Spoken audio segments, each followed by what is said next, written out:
Hi guys, my name is Fazan Bird. Today I welcome you all on Fazan You Cricket Official. So guys, now I'm going to discuss Sunil Gavaskar's statement, the legendary Sunil Gavaskar's statement. What a player he has been for India. Boss लेकिन उन्होंने जो बातें की हैं बेशक आपको as a Pakistani में भी आपको शायद तीर की तरह लगे बस बहुत सच करवा होता है और इसको सहना पड़ता है। सुनील गावस्कर साहब ने कहा, बहुत कुछ बातें उन्होंने की। कुछ बात उन्होंने कही कि what Pakistani batting lineup has other than Babar Azam. उन्होंने कहा बाबर आजम के अलावा पाकिस्तानी बैटिंग लाइनअप पे क्या है, खाली एक ही बैटर है। उन्होंने दूसरा बात कही कि बॉस क्रिकेट के अंदर कोई इफ एंड बट्स नहीं होते। आज जिस तरह पाकिस्तानी बैटर्स ने बैटिंग की है, यानी कि उस मैच में जो इंडिया वाले जिस तरह उन्होंने इस मैच में बैटिंग की है, ऐसा लगता था कि अगर 266 रन भी होते तो ये Pakistani team couldn't be able to chase down that target. तो ये उन्होंने कहा। फिर उन्होंने कहा कि पीपल इन पाकिस्तान नॉर्मली ये बात करते हैं, boss people are in Pakistan they say कि जी अदर देन यानी कि दे आर यानी कि एक दो बैट्समैन को आउट कर लो इंडिया में तो इंडिया की बैटिंग लाइनअप को आप पकड़ सकते हो। उन्होंने कहा ये जो हमको बात कर रहे हैं इनकी बैटिंग लाइनअप में क्या है बाबर आजम के अलावा। बहुत बड़ी सख्त बात की लेकिन उन्होंने सही बात की। उन्होंने कहा ऑपोजिशन ये सोचती है बाबर को पकड़ लो, बाबर को आउट कर लो और गेम आपके हाथ में है। और आपको ये रिएक्शन बस नजर आएगा, विराट कोहली का रिएक्शन, हार्दिक पांड्या का रिएक्शन, बाबर की विकेट के ऊपर जिस तरह उन्होंने सेलिब्रेशन किया, ये बताता था कि वो उनको पता है इस विकेट की क्या इंपॉर्टेंस है। क्योंकि आप देख लीजिए ना बाकी प्लेयर्स जिस तरह आउट हुए, अब सनी भाई ने जो स्टेटमेंट दे दी वो तो दे दी है ना, लेकिन उन्होंने कहा कि ये कोई ऐसा बैटिंग लाइनअप नहीं है, ये भी कहा जिससे ओपोजिशन की बॉलिंग लाइनअप डरे। अब अगर सुनील भाई की स्टेटमेंट्स को डायसेक्ट करें और देखें क्या इन्होंने ये स्टेटमेंट वाकई इसमें कोई रियलिटी चेक है कि नहीं है हमारे लिए। हाँ, हमारे लिए बहुत बड़ा रियलिटी चेक है। ज़रा दूर ना जाइए, मैं आपको कुछ पीछे प्रीवियस मैचेस की तरफ भी लेकर जाना चाहूँगा।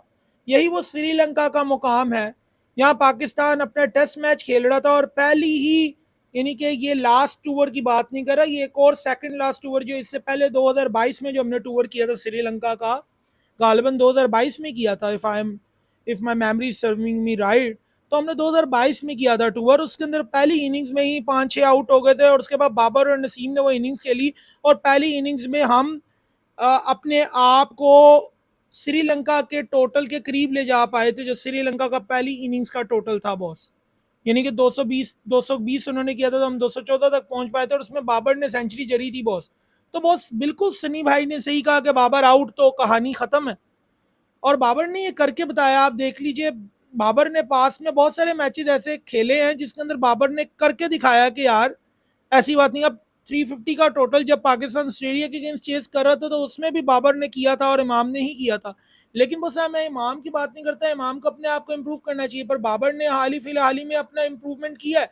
सेकंड बैट करते हुए बाबर का जो एवरेज है वो 96 का बॉस, और पाकिस्तान के अंदर बड़े बड़े लेजेंड्स हैं उनका 50 का और 40 का एवरेज रहा है बॉस। तो बस ये मुझे पता है कि बाबर की बैटिंग के अंदर इतने, हाँ बाबर को अपनी बैटिंग में भी और ब्रिलियंस जो है ना वो लानी है, जैसे विराट ने वो ब्रिलियंस अचीव कर ली हुई है, तो बाबर को भी उस सफर के ऊपर चलना है। हाँ, लेकिन उस सफर की तरफ बाबर ने अपना सफर शुरू किया है और इसी तरह ही बहुत बड़े प्लेयर बड़े बनते हैं। ये नहीं होता। सुनील भाई ने बिल्कुल कहा क्रिकेट में कोई इफ एंड बट्स नहीं होते। आपके प्लेयर्स अगर बड़े हैं, आप समझते हैं कि बैटिंग लाइनअप में दम खम है, तो वो क्यों नहीं स्कोर करती। बाबर आउट हुए थे, बेस्ट प्लेटफॉर्म था, बेस्ट आपके पास सिचुएशन थी, सिनेरियो था, इस बेस्ट सिनेरियो का फायदा उठाया जाता और बॉस करके दिया जाता। बताया जाता कि पाकिस्तान जो है वो खाली बाबर पे रिलाई नहीं करती बॉस। तो बॉस इसलिए फिर शायद फैंस बाबर को लेकर टची हो जाते हैं, जो बाबर के फैन हैं शायद वो इसलिए बाबर के लिए सॉरी फील करते हैं। क्योंकि कल ज्यादा क्रिटिसिज्म किसको हुआ इंडिया पाकिस्तान के मैच के बाद, बाबर आजम को। हालांकि उसको अनप्लेबल डिलीवरी पड़ी, हमने उसको उसमें भी हमने उस बंदे के ऊपर पटकार मारी कि भाई तुमने ये क्या किया, तुम तो जुर्म कर चुके हो। हमने उसको उस बात के ऊपर भी सुनाया जो उसे अनप्लेबल डिलीवरी पड़ी, और उसके चक्करों में हमने हार्दिक पांडे की भी डिलीवरी की डिसरिस्पेक्ट की, जो उसने इतनी अच्छी बॉल फेंकी। तो बस कई बार आपको खड़ा होकर कहना पड़ता है बॉलर को कि भाई आज तुम्हारा दिन है, और क्या उसने बॉल फेंकी बाबर को और unplayable delivery the, on any given day कोई भी बैटर आउट होता उसके ऊपर। लेकिन बस बात बाबर के आउट की नहीं है, बात हमारी जो डिपेंडेंसी है बाबर के ऊपर, जो बाबर के ऊपर हमारा इतना इन्हसार है। एक बाबर आजम न्यूजीलैंड में गए थे, यकीन कीजिए न्यूजीलैंड का टेस्ट सीरीज की बाबर आउट हो गए, मतलब बाबर फिटनेस की वजह से आउट हो गए, वैसे आउट नहीं हो गए। बाबर फिटनेस बाबर की नहीं थी, बाबर कहीं इंजर हो गए उधर नेट्स के अंदर, तो बाबर ने मैच नहीं खेला न्यूजीलैंड का। तो बहुत सारी टीम को, सारी प्लेइंग, उस वक्त मिसबाउल कोच होते थे, सारी प्लेइंग 11 को पाकिस्तान की वक्त पड़ गया कि बाबर आजम नहीं, अब क्या होगा हमारा। सो बस ये चीजें हमें, और यहां पे मुझे बाबर से गिला है। सऊद शकील को खिलाओ बॉस, इधर तो डॉन ब्रेडमैन नहीं पड़े हुए हमारे पास टीम के अंदर। सुना नहीं आपने सुनील गावस्कर ने क्या कहा, सनी भाई ने क्या कहा। सुनील गावस्कर वो है जो बैटिंग की डिक्शनरी है बॉस। मैं अपने वालिद अब्बू से बात कर रहा था, तो मेरे अब्बू से बात हो रही, तो मैंने कहा अब्बू सुनील भाई, सुनील गावस्कर साहब ने ये कहा कि खाली बाबर आजम को आउट कर लो, तो ये तो आप क्या कहेंगे। उन्होंने कहा अगर सुनी भाई कह रहे हैं तो बिल्कुल ठीक कह रहे हैं। उन्होंने कहा हमारे दौर में जब सुनील गावस्कर बैटिंग करने आता था तो हम टीवी के सामने से उठते नहीं थे, इतना बड़ा प्लेयर था सुनील गावस्कर। तो बस ये एक उस बंदे के क्रीडेंशियल्स हैं। और बहुत सुनील गावस्कर कितना एनालिटिकल माइंड है, इसका मैं सिर्फ आपको पास्ट में लेकर जाता हूँ, प्रीवियस कुछ उनकी एनालिसिस बताता हूँ। इंडिया का WTC फाइनल था, हम जैसे फैन मैच देख रहे थे, हम सबने कहा भाई विराट कोहली जो है ना, ये इनको मिचेल स्टार्क ने अनप्लेबल डिलीवरी डाली है, ये जो बाउंस था ना विराट कोहली की बैड लक हुई। सनी भाई उस वक्त पूरे इंडिया में थे जिन्होंने ये कहा था नहीं, विराट आगे खड़े हुए थे जिसकी वजह से विराट को वो बाउंस पड़ा है, जस्ट विराट स्विंग को टैकल करने की वजह से आगे खड़े हुए, इसलिए वो बॉल ओवर डाउन बाउंस हो गया। तो उन्होंने, उनका मतलब था कि विराट जिधर खड़े हुए थे उसकी वजह से विराट टेक्निकली, इसलिए विराट का टेक्निकल यहाँ पे फ्लो था, अगर विराट पीछे खड़े होते तो विराट बच जाते, तो ये अनप्लेबल डिलीवरी जो थी वो अनप्लेबल ना होती। वो सुनील गावस्कर की ये क्रेडेंशियल्स हैं, अगर वो आपको कह रहे हैं कि आपकी बैटिंग लाइनअप फ्रेजाइल है तो बॉस आपको सोचना पड़ेगा। There is no if and buts in cricket, Sunny भाई ये कहते हैं, और बॉस ये बिल्कुल सही कहा उन्होंने, सुनील गावस्कर ने बिल्कुल सही कहा।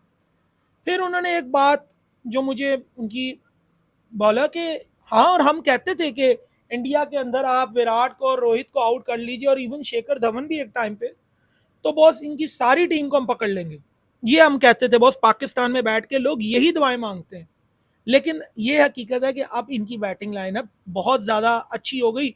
मैं 2 सितंबर के बाद पर ले जाता हूँ आपको। 2 सितंबर पे जो महामुकाबला इंडिया वर्सेस पाकिस्तान हुआ, उसमें आप देखें पहले 3 टॉप ऑर्डर आउट हो गए थे।